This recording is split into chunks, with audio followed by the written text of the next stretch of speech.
What's up, guys? Welcome back to another episode of the Built Different podcast. I'm Colin Ledbetter, and I've got two guests here in studio with me today. I'm going to let them introduce themselves. I'm Armando Valenzuela. How much time do you have on with the department, Armando? Yeah, that's an interesting one. I think maybe like 10 months so far. Yeah. Okay. So I'm Greg Schaeffer. I've got about 16 years on. Greg's been on before. He's a returning guest a couple times. So we thought it would be cool. Well, Greg thought it would be cool. It was actually a great idea to come on and share a grizzly vets versus 10 months, you know? So, yeah, bright-eyed, bushy-tailed. Yeah. Optimistic, grizzled, beaten down. But let's start with you. So what did you do before this? Multiple things. I think prior to this, I was working at the NGA. So I was like a front-end software developer. Mm-hmm. And then prior to that, I was in the military. Okay. Yeah. What branch? Army. Okay. What'd you do in the Army? I was commo, but I was in a 3rd Ranger Battalion. Okay. So had a lot of fun there. You know, for people that aren't familiar with the military, explain to them what the Ranger Battalion is, all of that. So I'm trying to simplify it as best as I can, because and I know there's plenty of podcasts out there that, you know, they talk about, like, I was a SEAL, I was pararescue, you know, force recon, all that. So the Ranger Regiment, which is in the Army, so you have the conventional forces like Navy, Army, Marines, Air Force, and then so within all those different branches, you have what's called Special Operations Forces. So each branch has their own special units. Navy obviously has the SEALs, Marines obviously have their recon, and then in the Army, we have one regiment that's called the 75th Ranger Regiment. And what makes them, like, each unit kind of has like their own thing that makes them a special operations unit. So like for SEALs, it was originally like underwater demolition. Pararescue was to go behind enemy lines and rescue downed pilots. So the Ranger Regiment is currently a special operations unit because it's for airfield seizures. So it's like a very big thing. You know? Right. You can't do it with like a small team. You're going to kind of need like a battalion-sized unit of like psychos too. Yeah. Or just, you know, men that are willing to go and jump in and kind of take that first foothold anytime you would have like some sort of invasion. So yeah. How long were you in? I was in maybe like 5.5 years. Okay, cool. I extended a little bit just to go on like a 3rd deployment, just so I can get a little check before I get out. Where all did you deploy to? Afghanistan. Okay. All 3 times? Yes. Greg, let's get your background again. Well, I've been on the department 16 years. Yeah. It's pretty much the only thing that's going to be efficient to this, because anything past 16 years ago was you know, almost a different lifetime. Yeah. But I've got a business background. Yeah. Greg, I've had you on the show before, just to kind of jump right into it. I want to kind of steer this podcast. We kind of talked about it before, but kind of the differences, you know, that we're seeing now. Greg has obviously seen 16 years of change of SLMPD. It's a lot. So we can talk about training, the academy, how everything looks, how it looks from your eyes versus how Greg sees it now. And I might even toss in some of my observations. But Greg, you've seen so much on the department. You've seen multiple officer-involved shootings, a few riots. Let's just talk a little bit about that. Let's talk about one of your worst days in the department. We'll go a number of ways on this one. We'll go with, let's go George Floyd Day. The actual day of George Floyd. Yeah. We can go with that. That was an absolute terrible day. When there was so much confusion. And the worst part of that is, up until that point, as dysfunctional as the police department was, and is still, I always thought there was a lot of pride in the job we did. Yeah. That was the day I lost pride in the job that the police did. Yeah. it's one thing to fail for the day. Mm-hmm. It's another thing to where you have commanders and supervisors who literally turn their backs Mm-hmm. to people, businesses, citizens, your coworkers, people who they're, I mean, being a commander's a tough job because they are very specific, they have to think about the organization, but part of the organization is also thinking about the people on the ground floor. Mm-hmm. When you got rounds pinging off above your heads and people forget you're there, or whenever there's cars burning and people being ripped out of them, Mm-hmm. and you see commanders hop back in their cars and drive off, it's hard to have a lot of pride, or the fact that they just forget to have a bus to take you back. I was actually overseas on an deployment with the Guard at the time, and before that I probably had about 2 years on the department. So I watched all this from a bunk in Kuwait. Literally the worst time of my life watching you guys deal. I bet with you've all had a worse time in your life. Well, contrary to what but you like seeing all of that go down. It's probably the same exact way you felt whenever Nate and I got shot. I mean, just a helpless feeling. We had 4 SWAT officers shot within 3 days of the riots or something like that. Yeah, It was pretty early on, but you could definitely, even from the news, you could see the disconnect in the organization. That I'm not saying that we were perfect before in other riots, but we definitely had something figured out.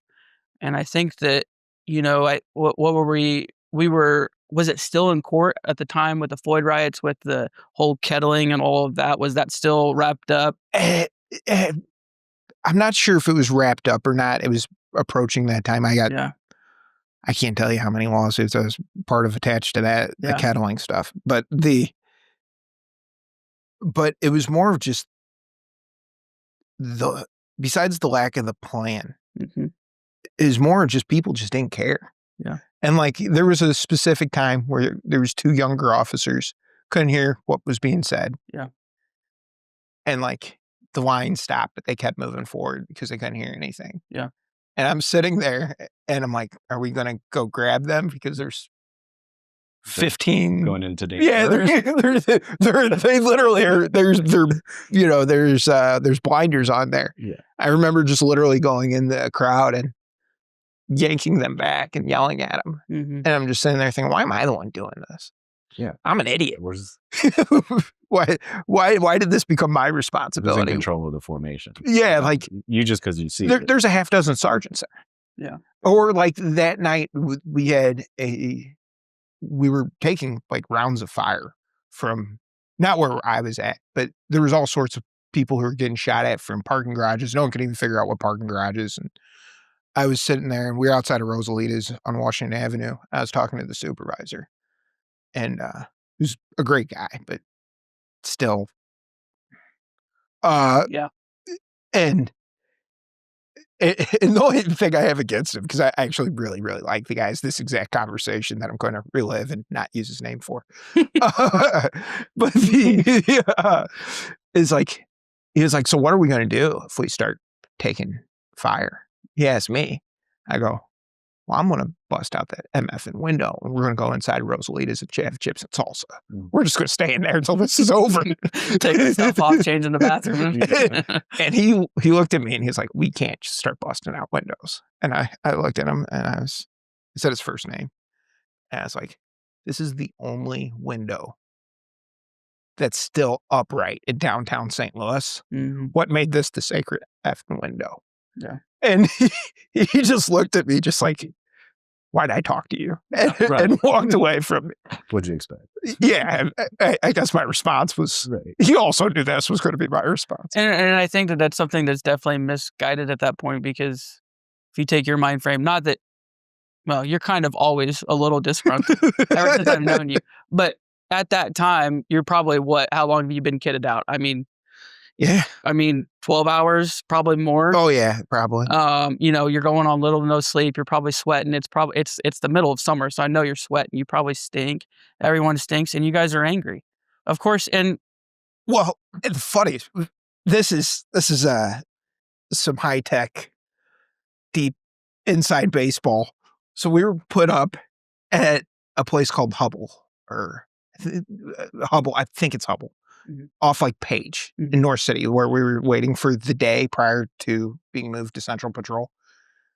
And like the people there were great, right, but they didn't realize there was going to be like 8 people there, and that they're all in like full riot gear. They're like, "There's dead mice and cockroaches where we agreed to put you guys at, and there's no air conditioning, and it's a terrible location." I'm embarrassed that we decided. Yeah. I was like, if I would have known that this was what was happening, we would have 100% cleaned, catered for you guys. Yeah. But like, no one even thought to advise them of the scale, the disconnect. and like, there's people outside smoking, and you're like, I'm gonna butcher the intersection, but you're off like Page somewhere, right? Like right at the tail end of the rougher part of the city. And there's people just hanging out shooting, like hanging out their car window shooting while everyone's outside smoking. And you're just like, we really couldn't figure this one out, guys. This is really the game plan. What was the difference between the Floyd riots versus, I don't know, what's before that, Stockley? Mike Brown. I mean, it was, even though we got our butts kicked and failed during the Mike Brown and the Stockley stuff the first couple nights, but there's a real sense of pride. But I remember driving back the night after the first one, and I live out in West County, and off 44, like by Six Flags, and I made it to Kirkwood, which is about halfway in where you're seeing the Walmart there, and just sitting there thinking, I should call in sick and never go back to work. Yeah. Why am I doing this to myself? Yeah. I've got like this beautiful wife at home. I've got loving kids. Yeah. Why am I going here to where like the commanders, when gunshots came last time, hopped in their car and drove off? Why do that to yourself? Do you think it is a command difference between then and now? Yeah. I mean, we've definitely kind of seen the decline. I think it definitely started. I mean, it's been going on, but I think that it just continues. And well, I think there being 2 people in charge of it prior to then really helped, having a second set of hands. Yeah. Because I don't think any of this is the guy who's in charge of it at that time's responsibility. But also the guy who left, Brian Rosamano, was the sort of guy who would stand next to you when there was bullets flying and you didn't know where they were coming from, and there's rounds pinging above your head, and you can fact check that. There is a ton of video of him going out there during the Michael Brown, during the even the Stockley, I believe. There's tons of video and stuff of him standing out there on the lines, talking to these people, irate people. And it's pretty awe-spoken if you see some of these pictures of officers, 40 some officers in a line, 50, maybe 50 feet, 30, 50 feet probably back from Brian Rosamano standing there talking to a crowd of hundreds. I mean, it's very impactful for you guys. Yeah. And for the media. I mean, for him to step out there and do that and try to discuss with the leaders of the protests at the time was... Yeah, Brian was the head of it. Yeah. And I'm sitting there and I've got, you have a horrible day. You've got a short turnaround. You've like my family, my wife and my kids had completely turned their lives upside down. So I can go get bricks thrown at me again. This doesn't really seem fair to anyone, does it? Yeah. It was, I think that there's a lot of command failure, and I think I'm not going to say it's upper. There's definitely failures in the upper, but there's a lot of lower command failures as well in those nights, but also in recent months too.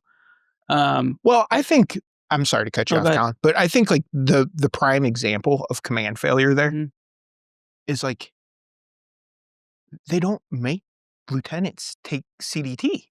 Yeah. And then they're like, hey, I know you've never had this training before, but and you've never sat through these classes and you've never actually discussed what we've done.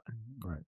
But I think you should make the decisions here tonight. Exactly. And I mean, besides the lieutenants, and I mean, there's some guys who were sergeants who've been promoted, who are sergeants there. And I know one guy who I absolutely adore, who's a sergeant, lieutenant, hopefully the next captain, would be fantastic and would be a great leader of all that stuff. But like at the time you've got majors and lieutenant colonels just driving around and they're like, here's a problem here. And then they'd wait for you to get there and then they'd see there's carnage. So they just drive off. You're like, oh, so you're not even going to stay here and address it with us. You're just going to act like, because there's no positive way of addressing it. 9 times out of 10, that kind of stuff in the city, especially if they see someone in a white shirt or someone with authority, that type of hostile crowd will sometimes calm down and discuss the problem. Well, if besides discussing it, they understand who's in charge. They understand who to have the conversation with. Yeah. They understand I'm not making a decision. I'm the idiot who's supposed to go out there. You're the target. Yeah. I'm the guy who's standing out there trying to figure out why my helmet isn't on straight. Greg's got a red dot on his forehead from a brick or something. Yeah. I mean, we were literally outside the Colon area, and I'm like, and there's no one there, and there's rounds pinging off above my head, and I'm like, why are we here? Yeah, I'm still standing. Oh, because someone drove by and saw people outside 45 minutes ago. Cool. Yeah. I think that there's a story to be told of the changing of regime in the department of just a few spots. And I think part of it is kind of like what we talked about. If you only have one person that's good at that job, when that one person leaves. Yeah, because there was another guy who was attached to it who's also good at the job. But Brian was man. Brian was the man. Yep. And like, this goes back to like, I think we're going to start seeing it whenever there's a next chief, is there's going to be guys who are start getting promoted in real positions of power who are my age or my peers. Like, you'll see the J.D. McCloskeys of the world. You'll see the Sam Gilmans of the world, 2 people who I love and adore. Yeah. I actually have like real faith, Matt Karnowski, that they're going to like make positive changes for everyone. Like those 3 guys, I really think all of their own different sets of personalities, all different sets of pluses and negatives, but all I think could really change things. And I think it'd be great for it. I hear a lot of talk about all the time about pay and stuff like that. I really think that it's leadership. It's not a pay issue at this point. It's leadership. Because you see people leave and come back and leave and come back. I mean, some of those people are just turds. Well, the people who come back, I mean, let's be honest, 90% of the people who come back can't function in a normal work environment. And that's my point. But the only reason that they're leaving and coming back is because they got their taste of a bad leader 9 times out of 10.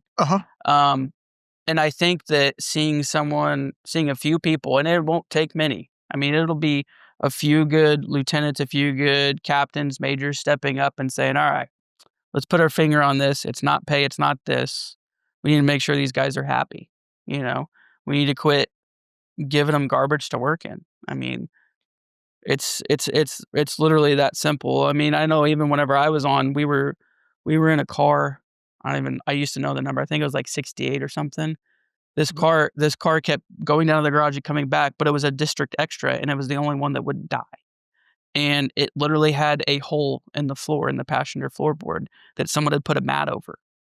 And they just kept turning that car out. Like, that kind of stuff is going to breed, that's going to fall into the job that you're doing. So to top that, because this is a phenomenal story. I didn't listen to all the interview you did with Ricky. Oh yeah.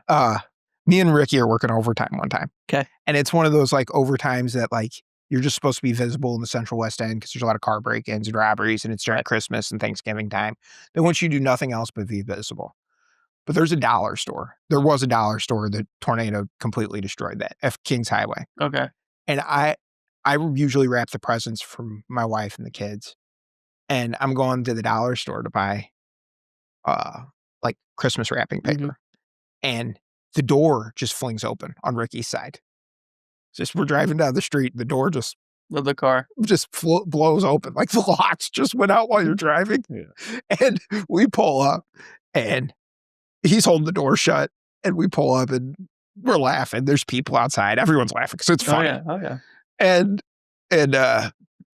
one of the girls outside, she goes, "Y'all driving like us." Stuff's twined together on her car. And like when we got in and we went back, we like went and parked somewhere off Euclid and just held the door shut the whole time to make it back. Yeah. And you get into other cars and like there's certain places to where like the brakes and the accelerator would rub holes. And you could be able to see the ground as you drive, like Fred Flintstone style. Yeah. I remember distinctly with that car. I remember they had sent a district extra up, and I think I was riding like 623 or something like that. But this district extra replaced, I don't remember what car, but it was an old school, like early 2000s Impala. And it had like blue interior. It had the bubble lights on top. It was an older vehicle. And that car would always sit up there. No one wanted to drive it. I always drove it because it had 40,000 miles on it and it was clean. And I was like, screw it. People make fun of you pulled up a calls, but I'm like, I don't. Well, that's because the guys 25 years ago when that car was new took care of it. Oh yeah. Because there was a sense of pride. Yep. And I think if we bring that back to the department, I think that things get a lot better for younger guys. I mean, there just has to be something. There has to be a regime change, big movements made. Like the issue too is guys like Sam, JD, and Matt, who should be the future of the department. Amy Parker Staten, all these people who are great that should be the future of the department. They started in 20 years on. They're like, why? I can draw a pension. I got health insurance. Why not take a job that pays more and I can draw my pension at the same time? That's a big deal. I mean, a lot of people aren't going for the drop anymore. I mean, I think that's a big deal. Chris Rumpsa, he was when I was on and I was under him, he was going to do the drop. Like he was 100%. And then Nate and I got shot. And I think within 2 months after that, I think a lieutenant pissed him off and he just decided right then and there, he's like, I'm done. Sure. And that's the cold hard truth, because it really is bad leadership pushing away future good leaders, I think is 95% of the problem. I don't think there's definitely a staffing shortage, but I think it's fixed in the upper echelon before you can fix the downward slope. So yeah. I don't. I keep saying I don't know the answer, but I do. I mean, it's always leadership. It always has been. We've had low numbers, but this is, it's ungodly low. It's really low. And I mean, like, once again, those 3 guys were my friends well before they were promoted, and I've got skewed visions of all 3 of them. Yeah. But a guy like Sam Gilman and a guy like JD McCloskey, they're too smart to be cops. Yeah. They should be doing cybersecurity and private thing in private sector and making 4 times what they do now. Right. Yeah, that's it's going to be a hard sell when they hit 20 too. But well, moving forward, let's talk about your first 10 months. My first 10 months. I've been having fun. Yeah. Like I mean, like, should I just say names and stuff? Like, so my FTO was Chris Amon. So when I graduated the academy, I was excited. I was really excited to hit the streets. During my time in the academy, when I first got there, I guess I should say how I started, right? Like before that. So I got out of the Army. I started at the NGA. I was working there for like 2 years. Okay. And where were you at with the NGA? Like what? Because there's a couple different spots, right? Behind the brewery. Okay. Yeah. So that one over there. I got out. I needed something to do. I kind of self-taught myself to code and started looking for a job. I was like, I got a security clearance. And so the job came along. I accepted it. I thought this was going to be like my career. It's like, cool. This is like something that pays money. It's chill, all those things. But the only reason they hired me was because I already had a clearance. Right. So it's easier to just get a guy with a clearance and then just teach him how to do the job. Yep. So I thought this was it. This is what I'm going to settle for. I started working in a like top secret bunker, basically. Like, and then it just started getting like Where's it at? Behind it. That is the bunker. Did you just text me the latitude and longitude? Yeah. There goes that clearance, bro. Learned latitude and longitude from the NGA. No, they asked me, they're just like, do you have any, because they're like, do you have experience with geospatial intelligence? And I'm like, when I was overseas, I used to load the maps into our, little devices. So, just talk about like the tech that we use. And they're just like, that's good enough. You're hired. Come on, buddy. They just wanted an answer. So I just kept giving it to them. When I started working in there, I got really bored fast. Yeah. Like I got really bored fast. I was in a dark room when there's just cubicles. You don't talk to anybody.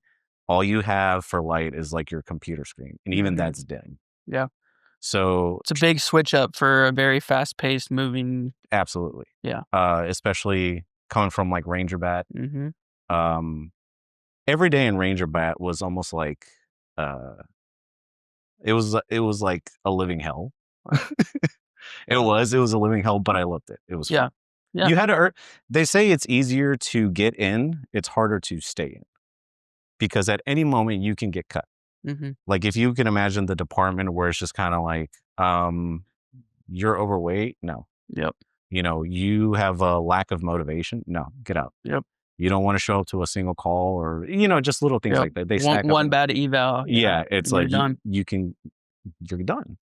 So I started working there. I started getting bored, really, really, really bored. I started looking for career changes. And then I had a friend, he came up to me and he's like, yeah, he told me about how he wanted to join the department. So then I was like, that's cool. You should do it. And then he's like, well, I don't feel like I'm ready. Like I'm overweight. I want to lose weight. I want to run more. And I'm like, oh, I used to run a lot because of being in bat. I'll go run with you. And then, it'll help you out. So we did. And we were sticking to it. He was progressing. And then he's like, why don't you apply? And I'm like, I want to be a cop. Like, just based on, like, when the riots were happening, I was like in Ranger School when the riots were happening. And they just kind of. Which ones? I believe it was up in Ferguson, the Ferguson one. So I was in Ranger School at the time. You're kind of like isolated from the world because you're just in the woods, hating life.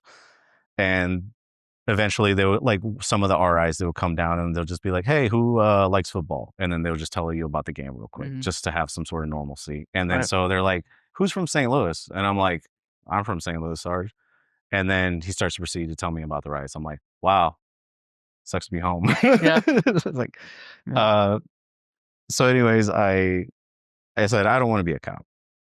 And then I was going to work one day. I was leaving my house. I'm opening the door. And then I just see a SWAT kick in the door 2 doors down. And then when I saw that, I kind of got a little bit nostalgic of what it was like to, like be overseas, train hard, do all that stuff. Like the adrenaline, it was fun. Absolutely. You should have called your realtor. Yeah. Yeah. It's in the stage. Yeah. I grew up down there. So I wasn't like, it wasn't something new to me. But like I saw that. And then so I told my friend, I'm just like, you know what? I think I would apply. So I go ahead and apply. And they called you back the next day, and that should have been right there. Right. Yeah, but I didn't know what it takes to become like a police officer at all. I just thought like I was just going to show up and then somebody was going to like teach me how to do the job. Yeah. I didn't know that there was like the academy and all this stuff. So they start breaking it down. Eventually I get accepted into the academy. How long did it take? I'm just curious. I don't know how long the process is now. It took months. Yeah, like a couple months. Like 6 or like quicker, like 3 months probably. No, maybe like 6.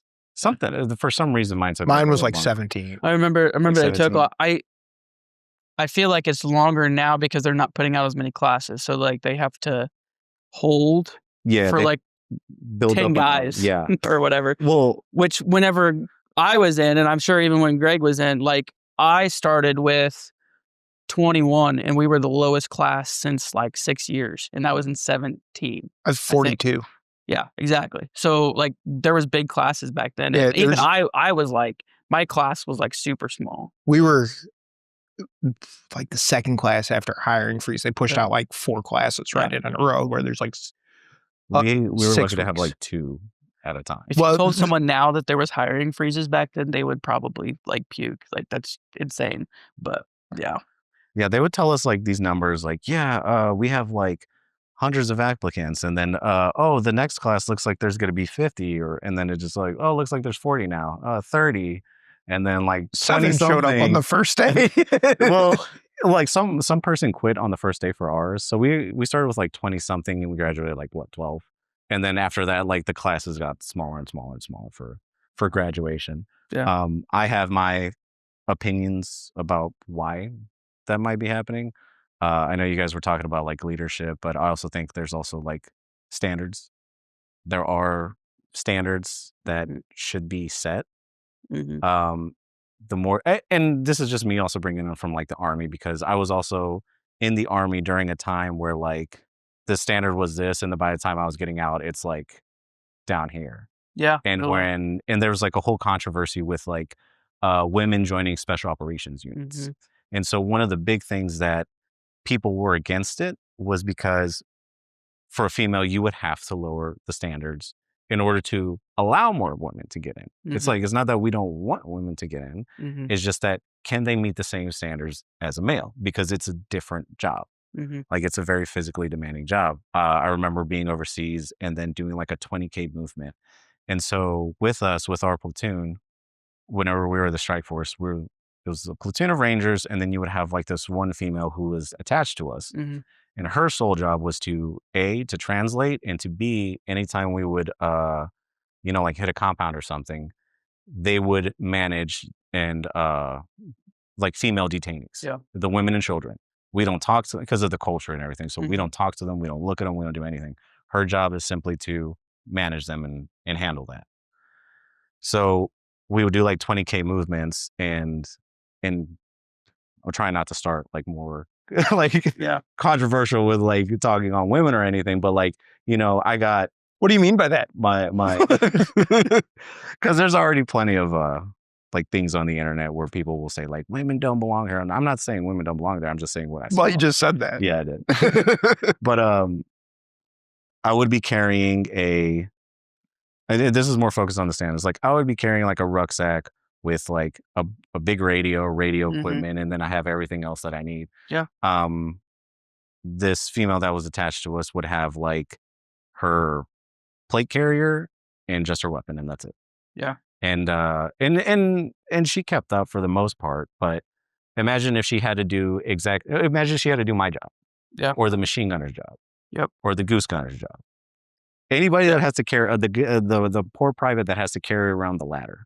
When was that they started doing that? I don't remember the exact year. I think it was like a year or two before I got out. It was like 2016, 17. Yeah, because I remember they started letting females into the infantry and I would assume that was around the same time that they were in the Ranger bat and stuff. So they started with like infantry, and then it was Ranger. First it was Ranger school.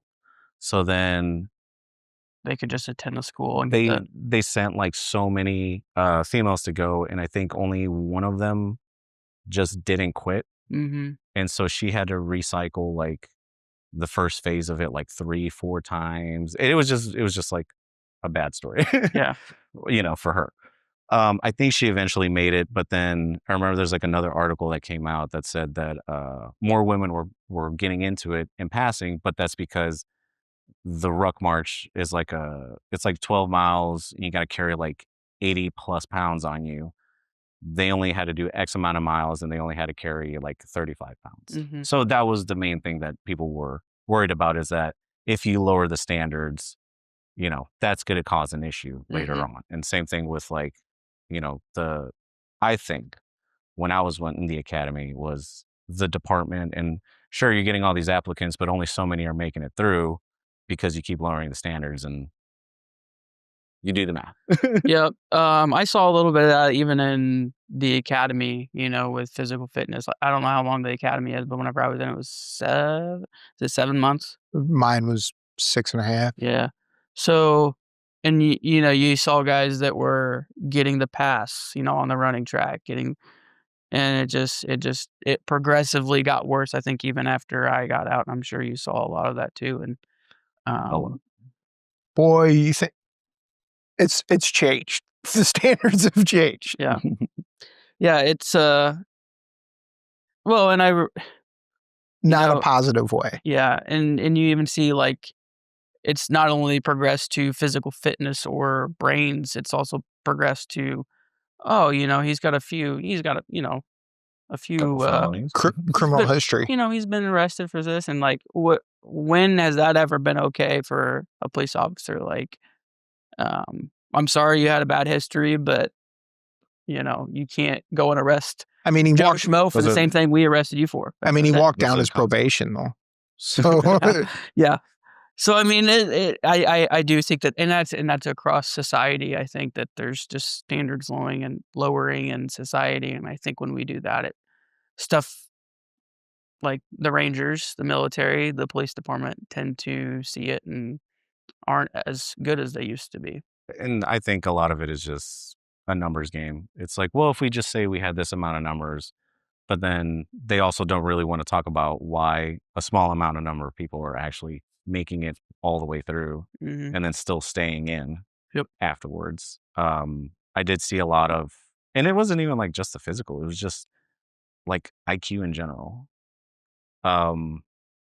Brains. Yeah, I could care to elaborate. There's a lot of dumb officers nowadays. Yeah, there's just a lot of like low IQs inside a classroom, and then it's really about cognitive abilities, which was, if you guys don't know, the whole reason that I was told that I had to medically retire was because my cognitive ability was not up to par. When I was in the academy, we had this guy, and he was not a smart fellow. He was huge. He's a very nice guy. We don't have to share your story if you don't. He failed out on the first 3 tests because he could fail, but he, after the first test, and like that, he goes up to the teacher, and he hands the teacher a note, and the teacher's retired. The teacher's one of the smartest, funniest humans I've ever been around. Guy named Mike Fainage. I'll go ahead and throw it out there since he's retired. and he hands this note to Mike, and it's like, I have to be read my test in a separate classroom, and I have to give my my response verbally. We had one. And Mike looked at him, and he was like, "This is for school, bro. This is a job," and handed him right back the paperwork. We also had technically he failed 4 tests. So we're going to like people getting passes in the standards lowering. So he fails the first one, he fails the second one, and we're like, well, the next one's going to be a lot harder. And then the third one's coming up, and we're like, he's definitely not going to pass this test. Doesn't pass it. Was this traffic? I think traffic was one of them. Yeah, like traffic 2 or whatever it was. And then all of a sudden we're like, I thought that if that this test would also count as like one of the 3 failures that you can't, the 3 strikes. But they kept them, and then they let them take the next test. And then finally on that 4th one, they're just like, okay, yeah, sorry. We got to let you go, buddy. We also had a kid that everybody said that I like bullied him. Like, I wasn't like bullying him. I was trying to help him out. No, so when he first the bully said he wasn't bullying him. The kid was homeless. Yeah. He showed up. He was homeless. He was from Florida. He shows up to the academy. He thought the academy was going to be like a boarding or like a barracks so he could where stay he there. would stay there. So then they tell him, no, that's not what this is, buddy. You got to find somewhere to stay. And then we had another classmate who kind of like took him in, was just like, you can crash in my place. Mm-hmm. Eventually, I'm going to start charging you rent, but I'm going to, give Let you you get on your feet. Yeah. Let you get on your feet. But it was clearly that this kid had like no direction because Mm-hmm. he just ended up here magically. Right. And then he had like the weirdest like posture. And then he couldn't like walk correctly. Like he kind of like walked like a duck, Mm-hmm. literally. And it's like, I wonder how far he's going to go. How did he get here? I don't Captain. know. But we'll see how far. And that's what you do, is like what I would do and some of my classmates would do, is like we would just kind of like observe other people. Was just like, how did this person get here? And I want to see how far they're going to make it. So the guy was like really uncoordinated. He couldn't even turn left or right or anything. And then same thing with like the track. He just couldn't survive. He couldn't do 2 push-ups. And but That's a they big kept deal. him there. Yeah, and they kept him. He stayed. They just wouldn't let him go. And then what did they drop him for? For literally everything. Like he ended up failing all the tests. He couldn't do anything physically. He was Homeless. No, he was he was staying with somebody. There's like a couple. So how long in the infractions that he- academy did he make it? I think maybe like 3 months. Okay. So to put this into perspective for the viewers, so this guy made it for 3 months. In the academy, you get paid, right? Yes. You get paid. So that's 3 months of the city paying a guy that the recruits knew was going to fail out of the academy. That's part of the issue, is that we're letting people skate by on stuff that shouldn't be, I will say, as someone who pretty much always hates every bit of establishment, Mhm. I will say we have a new academy director, and the dude's sharp. Really? Yeah, like Sean McCarthy's our academy director now. Okay. Oh. If anyone's going to fix that dump, it's going to be Sean. I didn't know that. Yeah, Sean took it over. I took an instructor's class down at, have me talk to recruits. I took an instructor's class down there for a week. Oh, the best part is while we're down there, bricks start falling off the side of the building. And they have like literally the academy building, like bricks are falling off from like 4 stories up and like hitting the sidewalk. And they're trying to figure out if they have to call the fire department out, if we have to go home early and they have to condemn the building. Which it's kind of mind-boggling that building hasn't been condemned. Did you go into the old headquarters building at all during your when you training? like cross over to the Just to breathe in asbestos. I mean, it's terrible. Like there's homeless guys. Like I remember distinctly one day being in the back corner classroom and we're hearing like thumping and stuff. And like we were trying to figure out what it was. And Chris Murray was like, "Oh, I think it's like mice or something." It ended up being 2 homeless guys. Yeah. In the old headquarters building, Just hanging out, like sleeping. Dirty Mike and the boys. I mean, that's going on in our old police headquarters next to the academy. I guess. I'll never forget the time I was driving down there and they have like angled parking, like 45-degree parking. On I guess it'd be Clark. Okay, yeah. And all the parking was full. Right. And there's one spot left. And I'm like, this is my spot. And I start pulling in. There's a homeless guy sleeping in the middle of the spot. And I was like, oh, I almost killed you. Were you in your personal car? Yeah, I was in my personal car. I was there for training. I was probably 3 feet from just running over this guy. I was only driving like 10 miles per hour. Hey, buddy, can you move to the sidewalk so I can park? Oh, I wasn't going to ask that. That was going to create a whole new problem. I was like, I'll just walk the extra 3 blocks. It's cool. Oh, my. But that's the extent of, kind of what the city's become a little bit. I mean, all right, moving on. We're done complaining. You get out of the academy. You're training with Chris Amon. Yeah, so Chris Amon was my FTO. And the reason why I was excited to get out of the academy, because it's like, this is like the upteenth like training environment that I've been through. Mm-hmm. It wasn't like bad or anything. It was just kind of like, all right, let's just get this over with. Yeah. And I was motivated the whole time. A lot of the instructors would say like, yeah, you like never change. Your attitude is consistent the whole time. But obviously like by month 5, I was already like, please, let's just get this over with. Like, I really just want to get to graduation. So I hit the streets. I'm with Amon. Chris Amon was great. He taught me a lot of exactly what to do, the basics, and how to build upon it. He was cool. We did get on each other's nerves from here and there, but I love and respect the man. one of the things that he did say a lot, he would complain about me not complaining, if that makes any sense. Yes. One of my grades, I think it was like the first week that he had to like write my grades or whatever. And he put like a comment, and then I forgot what exactly the grade was, like attitude or something.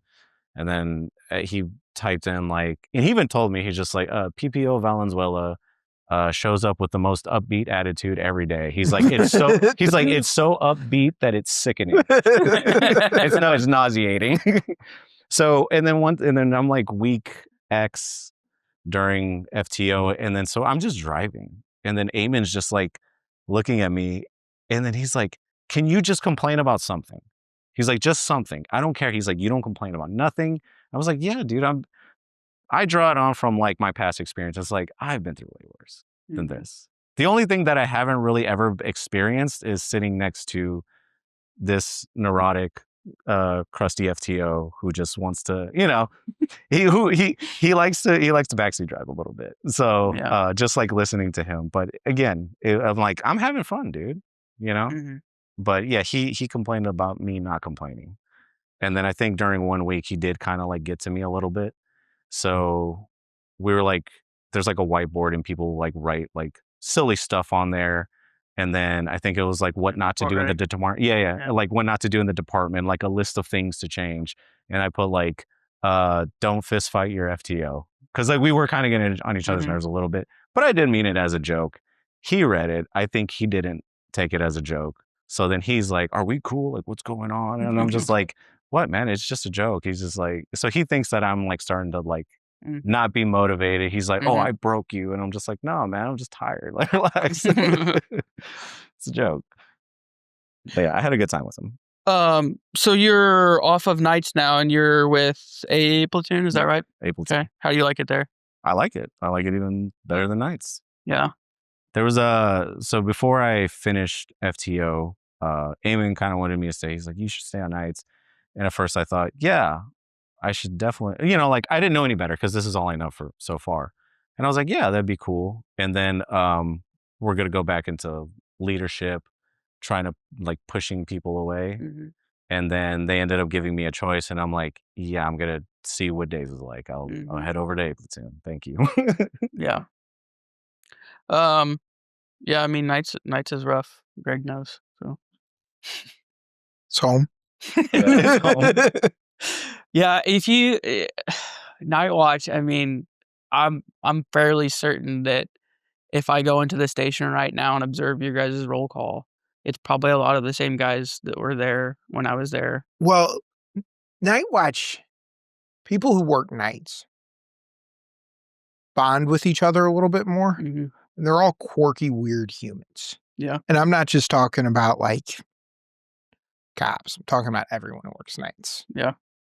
Because like the people you interact with, and I'm talking about nurses, gas station workers, firemen, police, anyone who works nights and deals with people. Everyone you deal with is drunk. Yeah. Like when you don't ever have like sober interactions with people, first of all, the craziest scenarios occur. Yeah. And it becomes like a norm for you. Yeah. And second of all, you get like really disenchanted because you're like, well, there's not a normal human to be found. Yeah. But it's really just because if you're calling the police at 4 a.m, you're drunk. Really not a whole lot of I don't remember where I got this from, but I remember it was an old sergeant of mine, I think, because I was thinking about moving to nights at one point. And he had told me, he said, don't do it. And I said, why? And he goes, if you think that your dark humor is bad now, spend 5 years on nights and you will definitely see the difference. yeah. He's like, night watch is just a whole different beast and it just transforms you into a monster. Like, yeah, that's true. You just man. become Greg Schaeffer. Yeah, yeah, literally. Yeah. Yeah, you just well, I'm sure part of it is you don't interact with society. No, it's every prostitute, every over-the-road trucker who's seeking love from a prostitute, every drunk driver, there's no such thing as like normalcy. Yeah. And like it really does wear on you. Mm-hmm. Yeah. I I did a few like overnight stints, like working overtime and stuff. And I don't remember it was some stupid initiative that they'd come out with, like, oh, hey, we're going to do this directed. It's always the same initiative, just a different name. Yep. They pay a different research company to come up with the new initiative. I don't know what they call it now, but I don't even remember what it was. But I think I was riding with Montgomery because he had just come off nights and went on to our platoon, and he's like, hey, let's do some overtime. I said, okay. But I remember distinctly, like, once afternoon shift got off and you got to about 1 or 2, all the shitheads went to bed. And then you just got a whole different breed of it. And it was just weird. Like, it was still for the most part quiet, but it was like there was different people out. Well, there's no normalcy. Like it's really like if you're on nights, you're just like, oh, there's a car accident. But this wasn't a normal car accident on the highway. They were doing 130. They got ejected through the window. This actually happened. Mm-hmm. They were doing 130. They got ejected through the window. They flew so high, their body got cut in half by the overhead sign telling you how many miles you are to the next town, like to the next exit. And we can't figure out where it's what. If it's 2 people, because part of them is in the express lane and part of them's in the eastbound lanes. Yeah. Like stuff like that happens. Yeah. And it's just like, you don't decompress from it. Yeah. And yeah, man. That sucks. It's a vital part. And I'm sure Greg will tell you this too, but you as a young officer, and you probably know this from being in the military and stuff, but a vital part when you get off of your shift to kind of decompress and find a way to relax, because if you bring that home to your family or just even sit in your room with your thoughts. Yeah, if I can have a minute with that, because I'm going through all sorts of family troubles right now. Go. And they're all my fault. Like every bit of them. Like, and it's all ego. And it's all about a lack of vulnerability. And it's all about, like, my wife, who's got every reason in the world to leave me, divorce me, hate me for how I behave.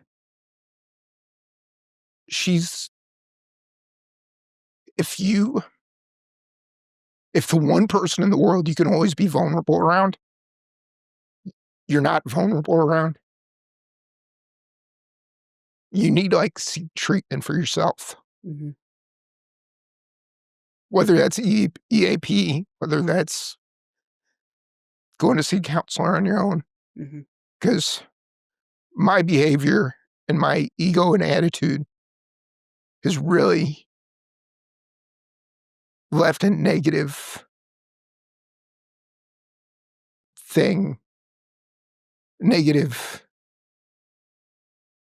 stamp on my wife, who deserves absolutely none of it, and my kids, who I think I can fix. I don't know if I can fix the relationship with my wife. Get help. Open up before, and you can still fix it. Yeah. Yeah, thanks for sharing that, Greg. I mean, I think that's of vital importance for everyone, but definitely young officers and stuff like that. And I really appreciate you sharing that and having that vulnerable. I can't speak. You got me choking, man. Because I've got anxiety really bad. I'm pretty open about that. Yeah. But my arrogance and my ego have really gotten a hold of things. And I just need to be a better man for whatever relationship I can salvage. Yeah. And other people should learn, if you can't, the people who you can be vulnerable around, and you know you can. Mm-hmm. You should, if you can't be vulnerable around them, you need to fix yourself. Mm-hmm. We'll get back to being lighthearted and having fun, buddy. No, man. I love you, buddy. Thank you. No, when you asked if you know, you wanted to come on and do it together and everything, I was like, yeah, absolutely. You know, Greg's a veteran of the show. Yeah.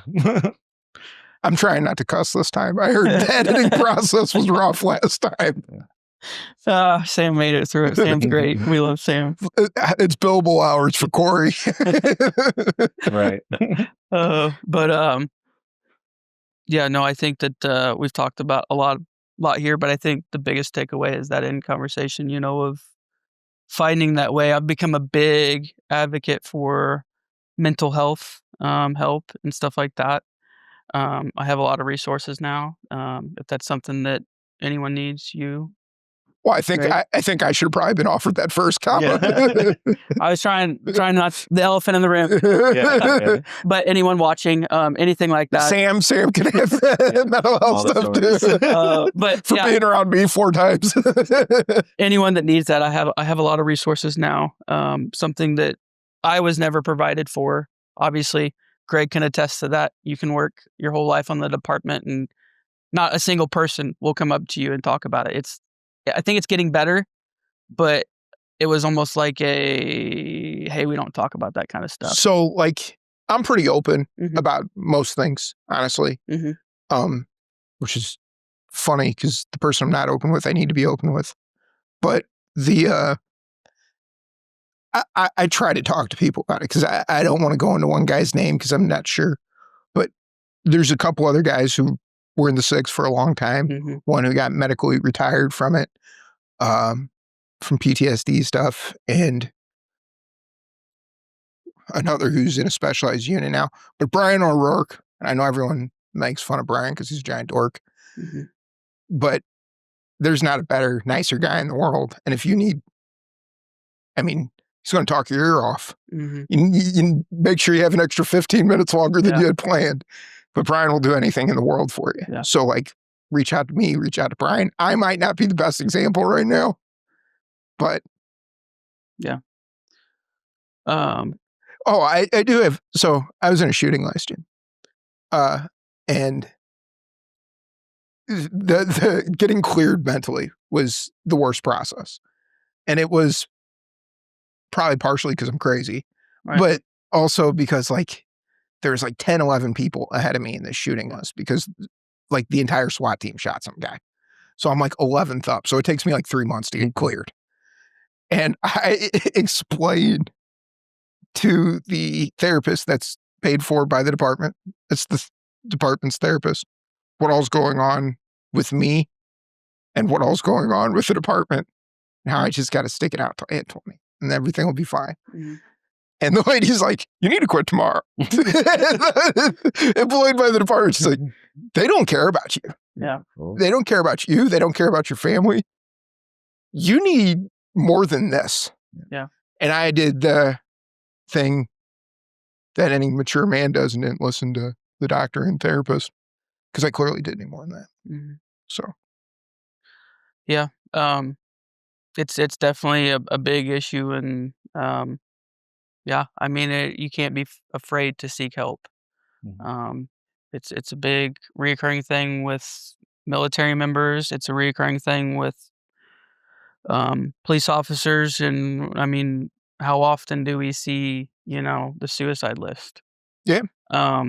It's never talked about, but every year, I think there's at least one from the department, either past, retired, or present, that takes their own life, and it just doesn't need to get to that. I mean, it really doesn't. Well, I've had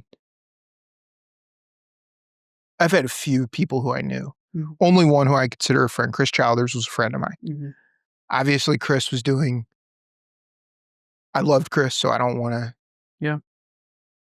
Don't want to say too much negative about Chris, because Chris was one of the most fun-loving, best dudes you'll ever meet. Right. But obviously there's some demons there. And obviously a lot of his peers and friends saw what was going on, self included. Yeah. My best friend, who's a St. Louis County policeman now, my best friend was his partner for a short period of time, himself included too. And although we saw it, we were all just like, well, Chris is crazy. Yeah. And then all this stuff happens. Yep. And like, yeah. And it takes, and being an urban policeman, I combine the two words, takes a certain type of like almost broken individual to begin with. There's a certain sort of person who does it for an extended period of time that there's something not firing right to begin with, especially if you're on patrol or if you're on like actively getting bad people for extended periods of time. Yeah. You're either not afraid of death or you're a lunatic. Bit of both. Yeah. Yeah. You know, so I just think the people the job attracts is also a huge reason why mental health needs to be talked about more and why the suicide rates are so high. Yeah. Because a guy like Chris, and I keep using Chris, he was a guy that everything he did at 100 miles per hour. Yeah. There wasn't anything in his life that was slow motion. Yeah. So. Yeah, no, that's, unfortunately, that's it becomes a recurring theme, with a lot of cops, especially in the city. And it's something that will hopefully get fixed one day. And it's a tough thing too, man, because not to overspeak, but like they tell you to get help. And everyone tells you to get help. And then they give you help.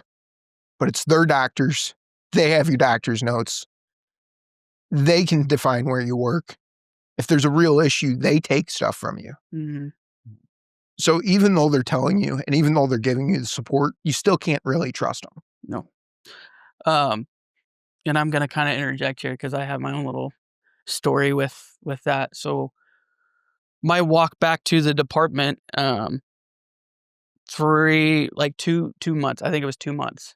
I had just gotten out of the hospital, like probably 3 weeks before this. I go and see the department shrink basically to clear me to go back to the station. And, I came in, I sat down, she asked me a series of questions, and I kind of knew in my head, I've got to sound sane so I can get back to the department, thinking that, not asking for anything. And so I do what everyone does after a shooting or anything like that. You answer the yes or no questions. Do you want to harm yourself? No. How do you feel about the shooting? Fine. Anything like that, just all the yes, no, I want to get back to the department type of questions. And I've always answered when you're involved in a shooting and they ask you afterwards, I've always asked when they ask, how do you feel about it? I'm angry. Yeah. And they're like, why? I go, that guy made me shoot him. Yeah. No, I mean, yeah. And there's that too. I mean, and there's just no processing after that, and that was, so I answer all these questions and I get cleared to go back to the station and stuff. And obviously never got cleared for full duty, but, this popped up at my medical retirement when I was getting my pension. Brian Milliken sat down and he brought up my mental health. I had multiple different doctors talk about it, sit down with me and diagnose me with forms of PTSD and stuff. For sure. And which is natural. I mean, I was shot. One would assume. And yeah, you earned that PTSD, brother. And I don't remember who brought it up, but I was so furious. I'm looking at a room full of guys that I've known throughout my career, some retired, some still standing.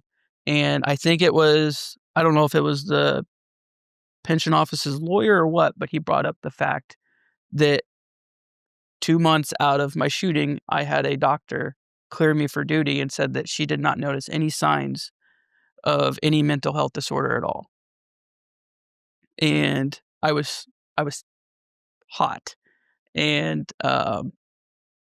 Brian started to say something, and I kind of looked at him, and he goes, "Do you want to say something?" And I said, "Yeah." And so I told him, I said, "I was 2 months out of my shooting, and of course, I want to go back to the department. That's all I've known. You know, I was 21 when I got on the department. That's all I've known. I'm 25. I thought I was going to retire in this job. Of course, I'm going to say that. I want to get back to the streets and work and do what I was doing. Um, I don't think that it was fair for the department to even put me in that situation of that.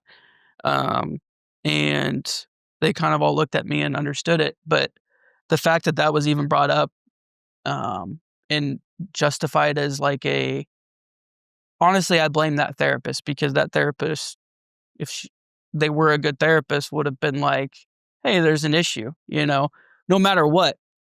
You've got a guy that was just shot 2 months prior to this. Any human being is going to have issues with it somehow. They're going to need help processing it. So, that in itself, I think, is the downfall of right now of the department and mental health, is that just a check the box type of thing. When I was a probe, I got in a really bad car accident and messed up my hip really bad. Still walk with a little bit of a limp. And what they do is I was off work for probably about a month. Mm-hmm. And then they put me on limited duty. And limited duty is taking fraud reports. It's terrible. And everyone who comes into the station who wants to tell you how much they hate the police. Yeah. Yep. And you're like, bro, I didn't even come out to the call. I'm not even allowed to cross that line there. Yeah. They don't even the wrong guy. I'm not even allowed to like open up this door. Like, calm down. But like, you start lying to get back to the doctors. Mm-hmm. Like, I wasn't ready to go back to work when I went back to work, but I sure wasn't ready to sit in that office anymore. Cause like and the department will tell you it's not, but it's 100% a punishment to get you to come back to work quicker. Yeah. You know, when I got cleared and everything and went back to limited duty, they slowly started me on, and I got up to the 5 days, and I hated it. And you know what I did? I didn't show up ever. And guess how many people called me? 0. Not one person. Hey, are you still alive? Nothing. No one even knew that I was gone. That was the first time that I was like, okay, no one really gives a shit. I was in this limelight for so long. And then, you know, everyone was caring for me. And then we're 6 months, 7 months down the road, and no one even knows that I'm not at work. The way that that's ran is ridiculously bad. Because I've been there a few times for minor stuff other than the car accident thing. And like, it's so like comical. Yeah. Because you don't even know who your supervisor is. No, never. You're supposed to do all your doctor's appointments during that time. You don't actually have to provide any paperwork saying you're going to the doctor. If I was on it again, I'd have a doctor's appointment every day at 10:30. Yep. And just never come back. It'd last till 2. Yeah. But like, I didn't know that at the time, and I was like super honest about it all. Yeah. I'd treat it like everyone else does. Yep. It's gonna happen now. It's a very flawed system. So I guess moving forward, Greg, I've asked you this question before. We'll see if the question changes, but at the end of every show, I like to ask guys, if there was a younger officer watching this, what advice would you give them? It's always the same. Listen, man. Just listen. Yeah. So Chris Heyman's one of my best friends, sadly. Sorry. As someone who loves Chris to death. Yeah. And loves Ashley to death. Mm-hmm. He sadly is one of my best friends. So I got to know Armando quite a bit. Field training. I genuinely really, really like Armando. I hope the feelings reciprocated. Absolutely. Well, after I cried, he's probably fucking. No, man, this is the first time I cussed. This also happened earlier, so I was just kind of like, "Nah, I'm here for you." Hopefully, he still likes me, but but you know, he came in and he was just respectful. Yeah. That's all he was, just respectful, and he was intent on learning. That's a big deal. Yeah, you know, like I understand that for a lot of these guys that it's a stepping stone and something that they're planning on doing something else for or whatever. And man, a lot of times I feel like I've completely wasted a career, but has been my career. Mm-hmm. Like this is whenever I die and have an obituary, this is going to be what I'm defined as. Mm-hmm. And it's seeing guys like Armando and the guy like Landon Jordan and other people who just treat it with respect. It means a lot. Yeah. I mean, I think that's St. Louis police is still, in my biased opinion, one of the greatest police departments, and it's not because of the chain of command. It's not because of the dog and pony show on TV every night. It's because of the guys that go out there and do it every night, and I took a lot of pride with that whenever I was there, and I still take a lot of pride in it because I can say that I did it. I walked those streets. I wore those boots. And I think that the day that I lose that, I'm not going to be okay. Because if I ever see guys not out there doing it and pushing hard and trying to help people, it kind of makes me think like, what did I get shot for? It's something to be proud of. So I still wear that badge with honor. Last question, Armando. If there is a guy wanting to join the police department, what advice would you give them as far as to do it or not to do it and how to exceed in the academy and get to the streets? I think there's a lot of like introspective, like you really, really have to look inside. Yeah. And I'm basing this off of just being on the streets now, going through the academy, seeing a bunch of my classmates or ex-classmates that didn't make it through. Mm-hmm. Just you have to ask yourself, like, what do you want? Yeah. Like, what do you want to do? Do you want to, be running and gunning up in District 6? Do you want to just be chilling in District 2? Mm-hmm. What do you want to do? Do you want to, same thing with the military, like people will get in the military just to wear a uniform. And I think it's going to be the same thing I've seen that in the military, and they get there, they put on a uniform, they get through like basic training and stuff, and they say, okay, I did it. I made it. Mm-hmm. Now I can just Collect wear the the uniform paycheck. and just collect the respect or the clout or the everything, right? Yeah. And then I see it the same way with the police department. There are people who are going to get in there, slip through the cracks, become police officers, wear the uniform, just to say that they are police officers, right? Yeah. And they want all the benefits with no more work after completing the training. Mm-hmm. So ask yourself, what do you want to do? Do you want to just wear a uniform, or do you want to actually do police work? It doesn't matter what kind of police work you want to do. Whether it's the guns, dope, was the domestic abuse, investigative stuff, kicking in the door, things like that. As long as you're not there just to collect a paycheck, then go for it. Yeah. Like definitely go for it and prepare yourself for it. Absolutely. But you need to ask yourself first, like, what are you going to do? Are you going to be like another, can I cuss on here? Yeah, that's good. Yeah, Sam will edit it. Are you going to be just another shitbag that just wants the benefits with no reward, with no work? Mm-hmm. Then please don't do it. Yeah, go away. It's already saturated with so many people like that it's making it hard for everybody else that he says and I'm not talking about me, like you say Landon Jordan, that treat the job with respect and love it and want to do this. Stop ruining it for everybody. If you are genuinely want to, be a police officer just to actually do the work and stuff like that, then yeah, absolutely go for it. Don't you shouldn't ask me, just go for it. Yeah. And I think, and getting back to Landon just real quick, who I adore and love, his demeanor is just utterly perfect. Mm-hmm. Because I remember when he was training and he would stay late 3 and 4 hours a night to try to figure out how to make things better. I'd sit next to him and talk to him, and we'd talk, and I'd help him with anything because he'd ask questions nonstop. Most of them were good. Some of them were very stupid, but most of them were good. It's a learning process. It's a learning process. And him and I are super close now. And I have a reputation, believe it or not, for being a little bit abrasive and loud and obnoxious. No. And put me in front of him. I'll call him a liar. Yeah. and Landon, and because I know Landon's said this to me quite a few times, that people, because he's the polar opposite of me. He's a short, tiny little black guy, and who's quiet, reserved. People are surprised we're really close. Mm-hmm. But that's because we treat the respect for the job the same way. And I admire how he comes to work every day.